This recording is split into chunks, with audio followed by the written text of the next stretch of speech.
प्राचीन काल में एक ब्राह्मण रहता था। वह बहुत निर्धन था। उसके कोई संतान नहीं थी। उसकी स्त्री बहुत मलिनता के साथ रहती थी।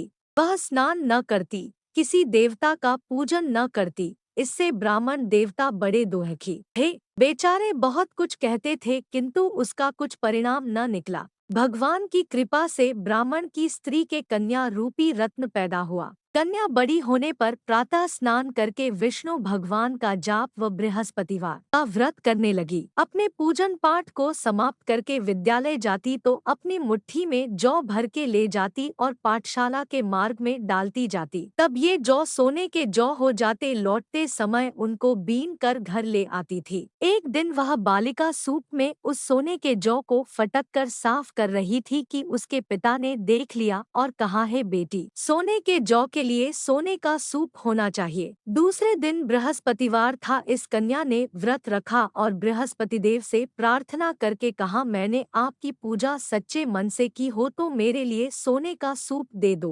बृहस्पतिदेव ने उसकी प्रार्थना स्वीकार कर ली। रोजाना की तरह वह कन्या जौ फैलाती हुई जाने लगी। जब लौटकर जौ बीन रही थी तो बृहस्पतिदेव की कृपा से सोने का सूप मिला। उसे वह घर ले आई और उसमें जौ साफ करने लगी, परंतु उसकी माँ का वही ढंग रहा। एक दिन की बात है कि वह कन्या सोने के सूप में जौ साफ कर रही थी। उस समय उस शहर का राजपुत्र वहां से होकर निकला। इस कन्या के रूप और कार्य को देखकर मोहित हो गया तथा अपने घर आकर भोजन तथा जल त्याग कर उदास होकर लेट गया। राजा को इस बात का पता लगा तो अपने मंत्री के साथ उसके पास गए और बोले, हे बेटा, तुम्हें किस बात का कष्ट है? किसी ने अपमान किया है या और कारण हो सो कहो, मैं वही कार्य करूँगा जिससे तुम्हें प्रसन्नता हो। अपने पिता की राजकुमार ने बातें सुनी तो वह बोला, मुझे आपकी कृपा से किसी बात का दुख नहीं है। किसी ने मेरा अपमान नहीं किया है, परंतु मैं उस लड़की से विवाह करना चाहता हूँ जो सोने के सूप में जौ साफ कर रही थी। यह सुनकर राजा आश्चर्य में पड़ा और बोला, है बेटा, इस तरह की कन्या का पता तुम ही लगाओ, उसके साथ तेरा विवाह अवश्य ही करवा दूंगा। राजकुमार ने उस लड़की के घर का पता बतलाया।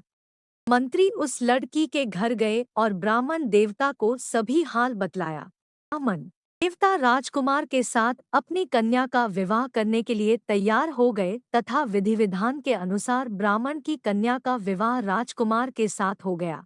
कन्या के घर से जाते ही पहले की भांति उस ब्राह्मण देवता के घर में गरीबी का निवास हो गया।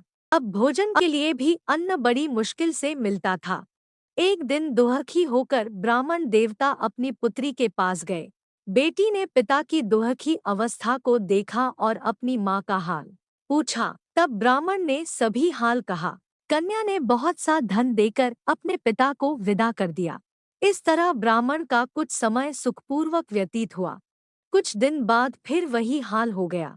ब्राह्मण फिर अपनी कन्या के यहाँ गया और सारा हाल कहा तो लड़की बोली, है पिताजी, आप माताजी को यहाँ ले लाओ, मैं उसे विधि बता दूंगी जिससे गरीबी दूर हो जाए। वह ब्राह्मण देवता अपनी स्त्री को साथ लेकर पहुँचे तो अपनी माँ को समझाने लगी, है माँ, तुम प्रातःकाल प्रथम स्नानादि करके विष्णु भगवान का पूजन करो तो सब दरिद्रता दूर हो जाएगी।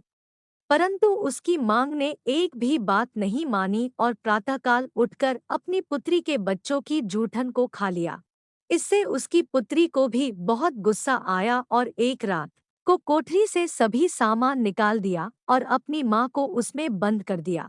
प्रातःकाल उसे निकाला तथा स्नानादि करा के पाठ करवाया तो उसकी माँ की बुद्धि ठीक हो गई और फिर प्रत्येक बृहस्पतिवार को व्रत रखने लगी। इस व्रत के प्रभाव से उसके माँ बाप बहुत ही धनवान और पुत्रवान हो गए और बृहस्पति जी के प्रभाव से इस लोक के सुख भोग कर स्वर्ग को प्राप्त हुए। सब बोलो विष्णु भगवान की जय, बोलो बृहस्पति देव की जय।